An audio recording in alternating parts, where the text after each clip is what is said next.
जय गुरुजी, शुक्राना गुरुजी, अनंतम अनंतम शुक्रान।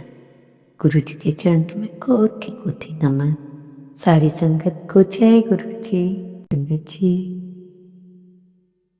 गुरु महाराज आप सब पे बहुत बहुत कृपा करें। आज के सत्संग में कईयों पर गुरुजी ने कृपा करने का संदेश भी दिया है और पूरा सत्संग सुनना ताकि आपको पता चले कि क्या क्या आपके लिए आया है। कामयाब होने के लिए अकेले ही आगे बढ़ना पड़ता है। लोग पीछे तब आते हैं जब आप कामयाब होने लगते हैं। जय गुरु जी। मंत्र जाप के साथ ही आज का शुक्राना सत्संग शुरू करती हूँ। ओम नमः शिवाय। शिव जी सदा सहाय। ओम नमः शिवाय। मेरे गुरु जी सदा सहाय। I love you गुरुपा। इससे पहले जो गुरु जी के चरणों में लाइक सब्सक्राइब समर्पित करे उसके घर में सुख समृद्धि की कभी कमी ना करें। हमारे प्यारे गुरु जी उन्हें भरपूर दें। गुरु महाराज उनकी हर इच्छा को पूर्ण करें। कहते हैं कि शिव से जो मांगो वो आपको मिल ही जाता है। यही शिव पुराण में भी लिखा है। जय गुरु जी। संगत जी, यूनिवर्स में तुम्हारे भाग्य ने जो लिखा है उसे कोई बदल नहीं सकता। जो तुम्हारे जीवन का हिस्सा है वह तुम्हें मिलकर ही रहेगा। जो किस्मत में लिखा है वो आकर ही रहता है और जो नहीं लिखा होता वह आकर भी चला जाता है। इस बात का हमेशा सिमरण रहे। ना तो आपके पास कोई है उसमें मतलब कहना, जितना भी आपके पास है उसी में ही खुश रहना है। यूनिवर्स की इस बात का सदैव याद रखो। ठीक है, जो है वही आपका है, जो नहीं है वो वापस भी जा सकता है। जय गुरु जी। नरम दिल के लोग जल्दी रो पड़ते हैं, जल्दी रूठ जाते हैं, फिर मात भी जाते हैं। सुना है, पर अब ऐसों को ही बहुत पसंद करते हैं। संगत जी, गुरु जी का नाम लेते हुए कभी आंखों में आंसू आ जाएं तो समझ लेना कि आपका संदेश गुरु जी तक पहुंच गया है और शुक्राना करना ना भूलना। जब ऊपर वाला आपसे कुछ वापस लेता है तो ये मत सोचो कि उसने आपको कोई दंड दिया है। हो सकता है आपको हाथ खाली किया है। कहने का अर्थ है उसने पहले से भी बेहतर कुछ देने के लिए आपके साथ ऐसा किया है। जय गुरु जी। संगत जी, ना जाने कि किन किन लोगों के लिए ये संदेश है कि तुम्हारी रोती हुई आंखों में आज और अब हंसी की चमक होगी। अब कोई गम नहीं होगा तेरे पास, भी नहीं आएगा। जिसको ये संदेश मिला है, गुरु जी का शुक्राना करना मत भूलना। जय गुरु। संगत जी, संदेश है तुम्हारी रोती हुई आंखों में हंसी की चमक आ जाएगी।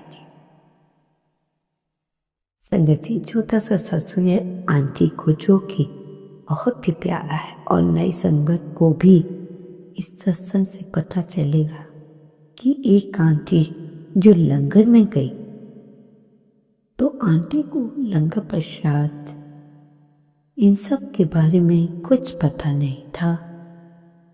उस समय आंटी को लंगर का महत्व भी नहीं पता था।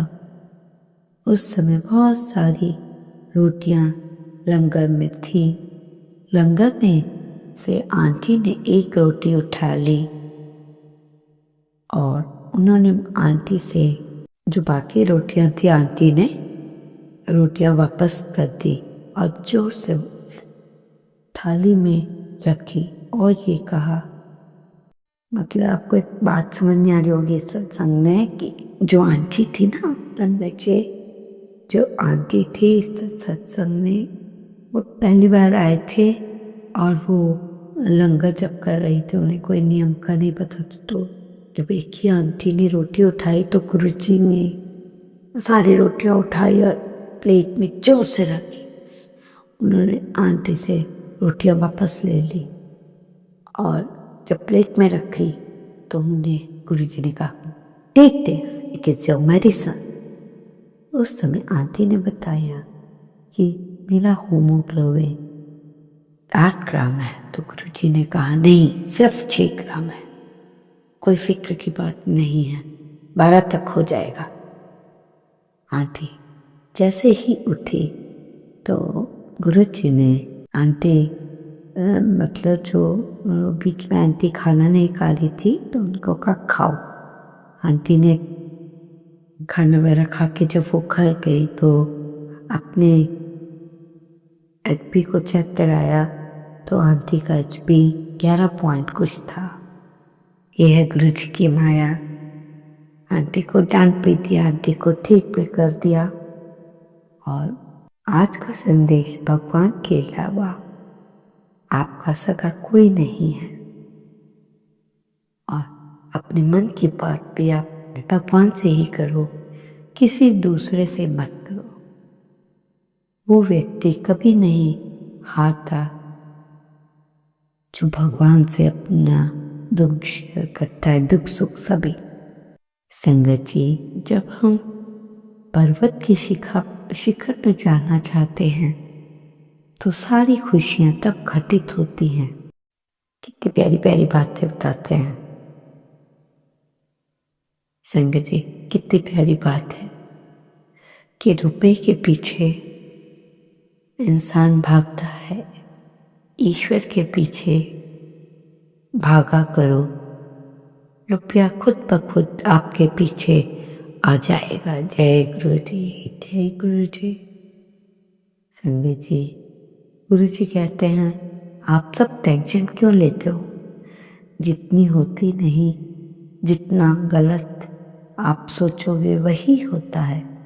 अपने मन में अच्छे विचार लाया करो, अच्छा सोचोगे तो अच्छा होगा। सबके दिल की बात गुरु जी अच्छे से जानते हैं। तुम्हारी कोई सुने ना सुने, मैं तो सबकी सुनता हूँ। मेरे पास बैठ के गल्ला बातें किया करो। आप सब ने मुझे अपना पिता माना है तो आपने अपने पिता से अपना दुख दर्द, अपनी खुशी सब बताया करो। तब तुम उठो, तब तुम गुरुजी और अपने लिए मतलब ऐसा कर रहे हो तो चाय बनाया करो, गुरुजी को भी पिलाओ, गुरु और खुद भी पियो, गुरुजी से मन की सारी बातें भी कर लो। जय गुरुजी। जी, शनिवार वाले दिन जो अपने बेटे की नौकरी के लिए परेशान है, वो शनिवार की शाम को मंदिर में जाकर लड्डू का भोग लगाए और प्रसाद मंदिर में ही सभी को खिलाकर आए। और प्रसाद मंदिर में जब खिला कर आएंगे, जो काम आपके कर हो नहीं रहे थे वो धीरे धीरे बनने शुरू हो जाएंगे। आपकी समस्या थोड़े ही समय में दूर हो जाएगी। सब्र करना सीखो, ये नहीं कि सब उसी समय मिल जाए, थोड़ा सब्र करो, सब कुछ धीरे धीरे सही होता है। जिसमें सब्र है, श्रद्धा है, सबरी है, वो मनुष्य ना होकर भी उसकी अपनी जीत है।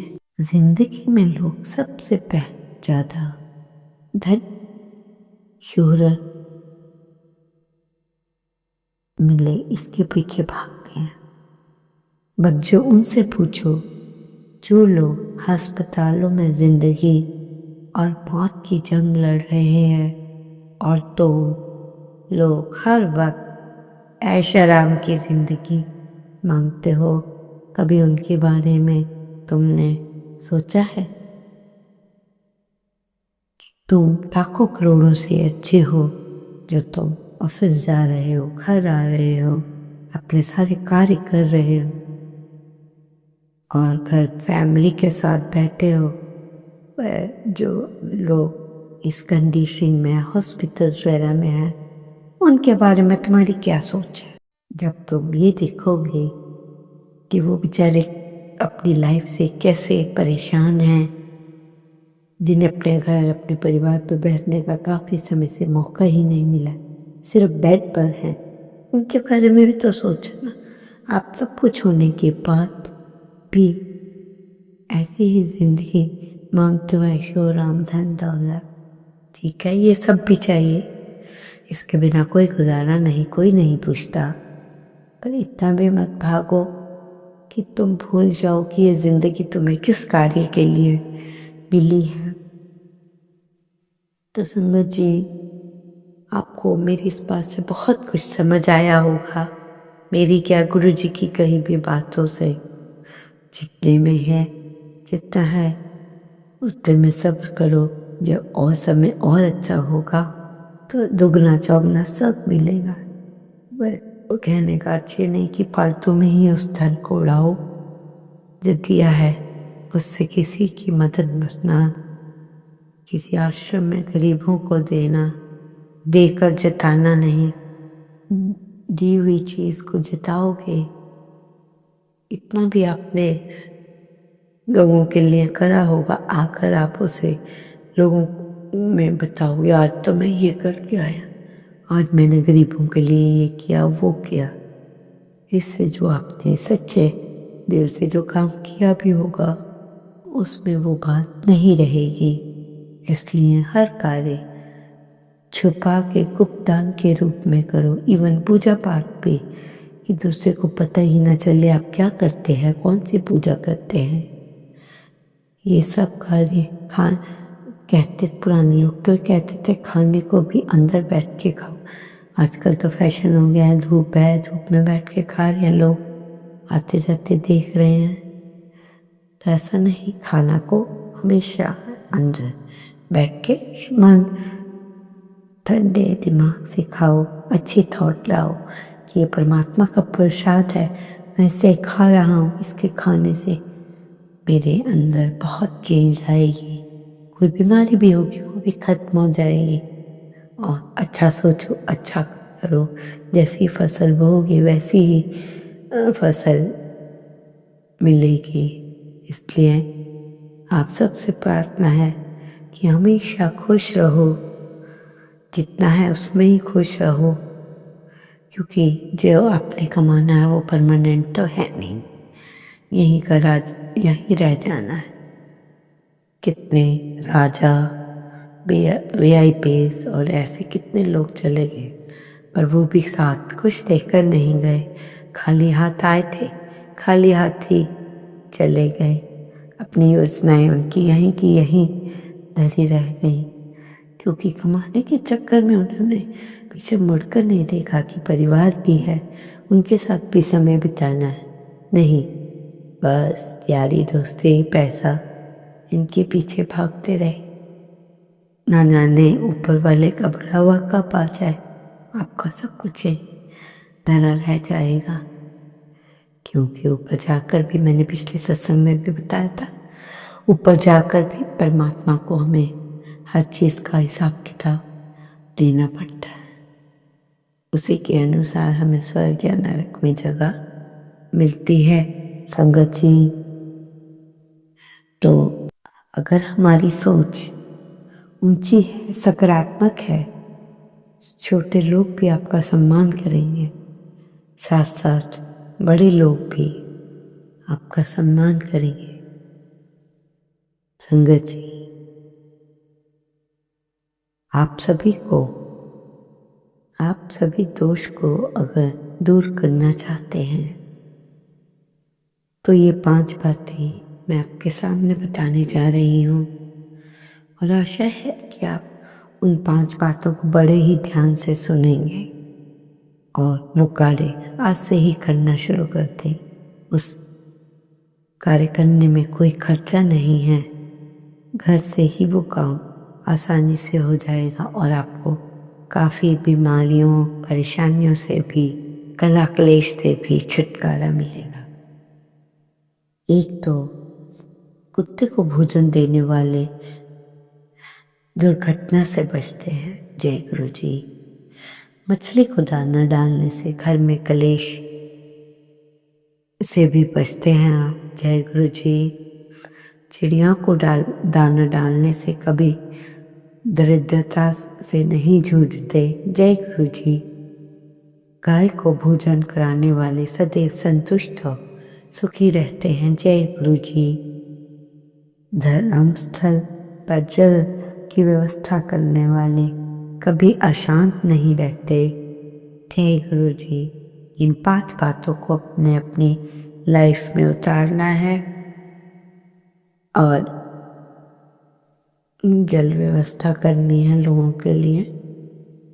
कुत्ते को भोजन कराना भी कोई बड़ी बात नहीं है। पशु पक्षियों, हाँ मछली का है, अगर किसी में मछली नहीं है, एक्वेरियम नहीं है तो कहाँ भेजें?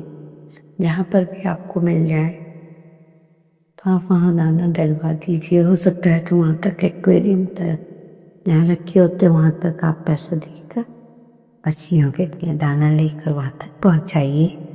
संगत जी, आपका अब ज़्यादा समय न लेते हुए मैं सत्संग को यहीं विराम देती हूँ और नए सत्संग की तैयारी करते हुए आपके लिए कुछ अच्छा सा सत्संग लेकर आने की कोशिश करूँगी। आशा है आप सब इस सत्संग को पूरा सुनना, क्योंकि तब बहुत सारी बातें हैं जिससे आपको गुरुजी ने ब्लेस भी किया है और ब्लेसिंग्स बहुत बहुत दी हैं। ना जाने वो कौन कौन सी संगत है जिनको आज को बहुत कुछ मिलना है। इसमें आपका ज़्यादा समय न लेते हुए मंत्र जाप के साथ मैं यही शुक्राना सत्संग को समाप्त करती हूँ। ओम नमः शिवाय। शिव जी सदा सहाय। ओम नमः शिवाय। गुरु जी सदा सहाय। ओम नमः शिवाय। शिव जी सदा सहाय। ओम नमः शिवाय। मेरे प्यारे गुरु जी सदा सहाय। जय गुरु जी। जय गुरु जी। संगत जी, कोई भूल चूक हो, कोई मेरी बात अच्छी ना लगी हो, क्योंकि आज बीच बीच में मैं सत्संग में रुकी हूँ क्योंकि मुझे जुकाम और खांसी है, क्योंकि ठंड है यहाँ पर निकलना पड़ता है, इसलिए जुकाम खांसी है। तो आपसे माफ़ी चाहूँगी कोई बात पसंद ना आए और गुरुजी से